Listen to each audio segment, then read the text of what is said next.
কালচিনি ব্লকের মেচপাড়া চা বাগানের বন দপ্তরের পাতা খাঁচায় বৃহস্পতিবার সকালে একটি লেপার্ড খাঁচাবন্দি হলো। এ বিষয়ে উল্লেখ্য, সম্প্রতি মেচপাড়া চা বাগানের লেপার্ডের হামলায় জখম হয় এক শ্রমিক। পরবর্তীতে বন দপ্তরের হ্যামিল্টনগঞ্জ রেঞ্জের পক্ষ থেকে মেচপাড়া চা বাগানে খাঁচা বসানো হয়। বৃহস্পতিবার সকালে অবশেষে খাঁচাবন্দি হয় লেপার্ডটি। এদিন সকালে বাগানের শ্রমিকরা দেখতে পায় লেপার্ডটি খাঁচাবন্দি হয়ে রয়েছে। পরবর্তীতে খবর দেওয়া হয় বন দপ্তরের ঘটনাস্থলে।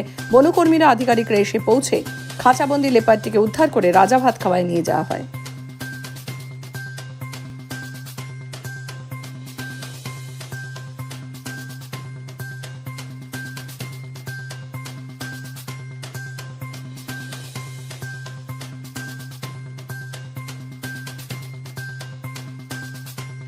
বাইরে মানে হ্যামিল্টনগঞ্জের রেঞ্জে জুডিশনের আন্ডারে অন্য কোনো লেপার্ড অ্যাটাকের কোনো খবর খুব একটা নেই, ঠিক আছে। মেচপাড়াতেই আছে, কারণ মেচপাড়া বাগানে একটা খুব সুন্দর মাইক্রো ক্লাইমেট তৈরি হয়েছে, ওর জন্য হয়তো লেপার্ড একটু মানে দেখা গেছে।